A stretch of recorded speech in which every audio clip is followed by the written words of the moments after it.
There's something that we all see. I think everybody sees it. But we all interpret it differently. We all assign meaning differently. We all seem to be seeing it from different angles.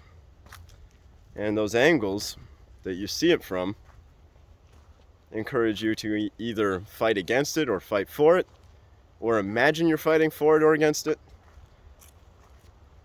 You either assign good or evil. You either want it or you don't. You either think it's a good idea or a bad idea. Or you don't care, but you see that other people care, and you think people care too much, or you think some people don't care enough. This is a pattern everybody sees. There's a set of ideas, 4 ideas at least, connected together in some way. I think we all see that they're connected in one way or another. And like I said, it's all from a different angle. So I'm just going to start saying words. And it's almost like one of those psychology tests where it's a word association test. So, patriarchy, white supremacy, heteronormativity, homophobia, cisnormativity, transphobia. I think you can see the idea set I'm getting at here. On the flip side, men, white, straight, gender conforming,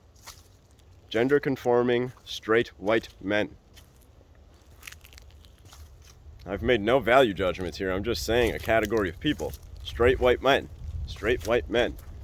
gay black women, trans, queer, person of color, woman, cis straight white man. Some people think the bad guy is patriarchy. Some people think the bad guy is white supremacy. The bad guy is heteronormativity. The bad guy is transphobia. Some people are straight white men. Are they the bad guys? What if they're allies? What is an ally?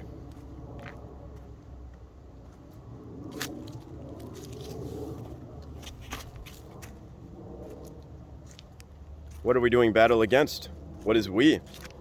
Who's doing battle? Am I an ally? Are you an ally? Are you a person of color? Are you gay? Are you a woman? Where do you fit in this set of ideas as an identity?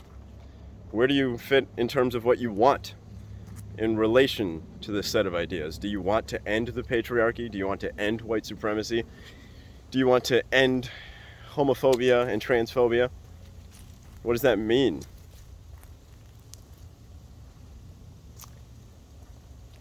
I'm not an ally for any of these causes. I'm not. Does that make me an enemy? Some people would say so.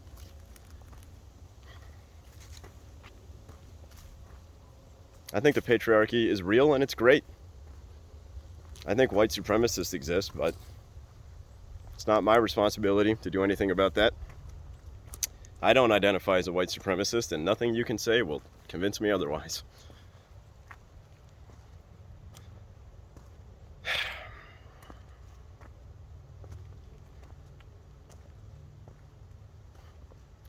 My stance on gay people is probably a bit more complex than just, yeah, they're great or no, they're terrible. I'm not exactly sure where my stance is on that yet. I think we're all a little bit gay. That's what I think.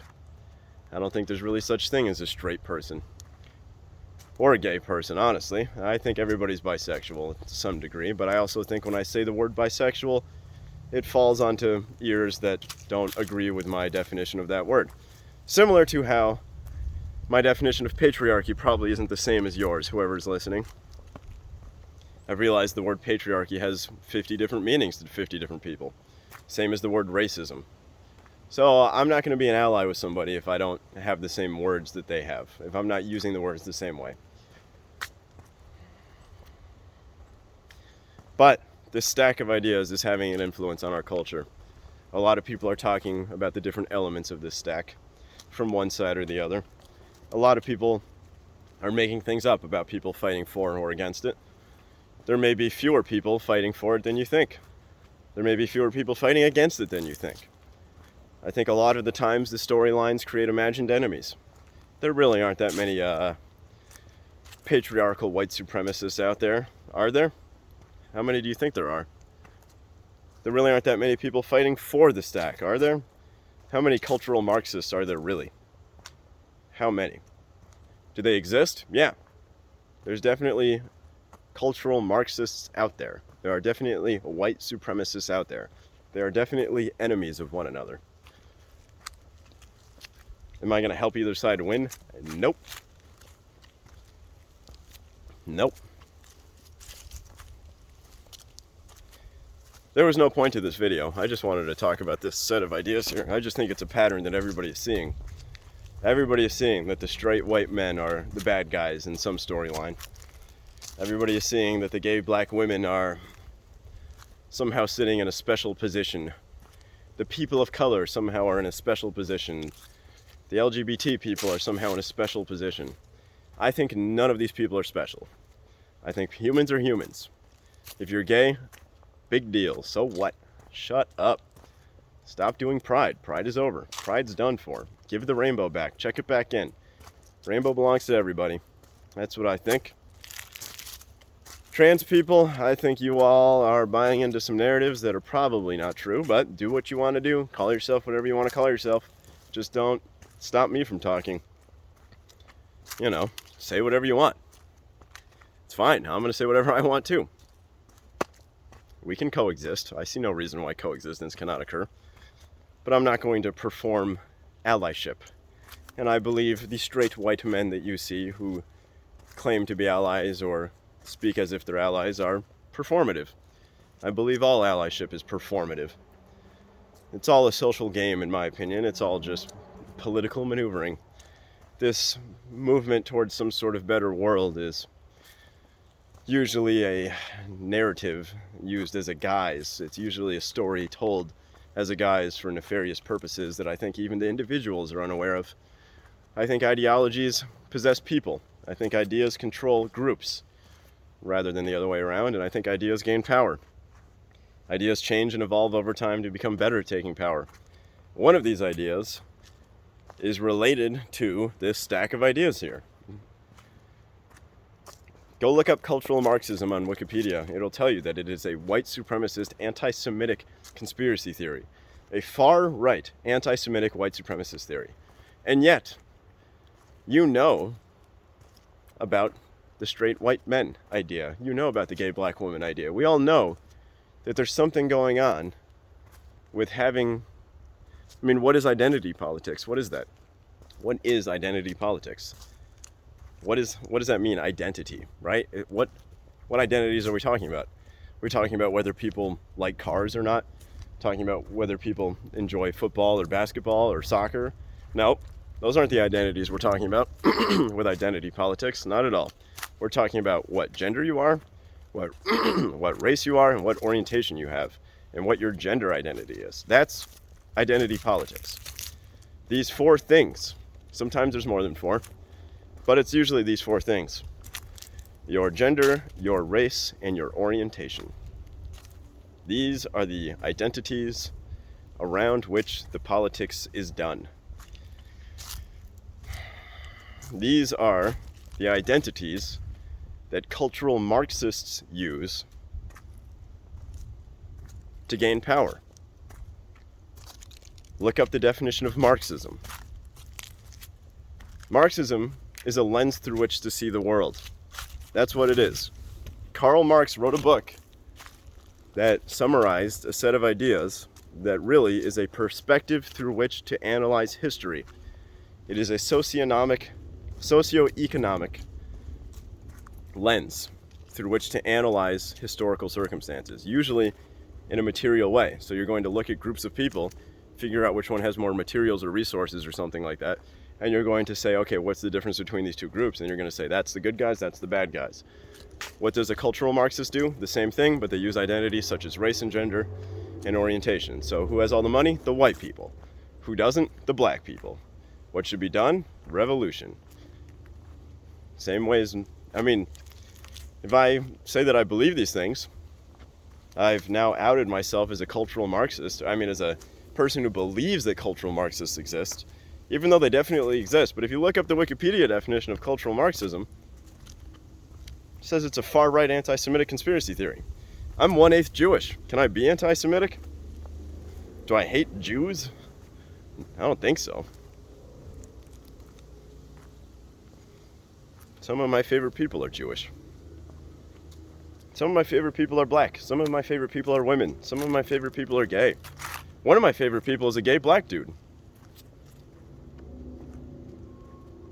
But I also believe in a thing that Wikipedia says makes me a white supremacist, so that's strange.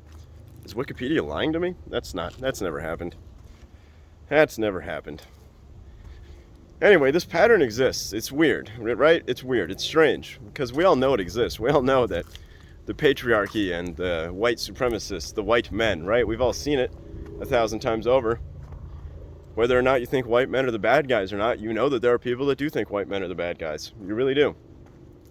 We've seen a lot of rhetoric, a lot of narratives revolving around the white men of society, especially the straight white men. If you're a white guy and you want to not be the bad guy, just be a gay white guy, right? Now you've hopped over to the oppressed class. Look at that. It's funny how that works, isn't it? What if you're a straight white guy? What if you're attracted to women and you're white and you're a guy? Just say you're a woman. Boom. Now you're very oppressed. Now you're way over on the other side, right? We've all seen this pattern. We all know what this is, right? We all know that white men, as a way of maintaining power, right? Even within the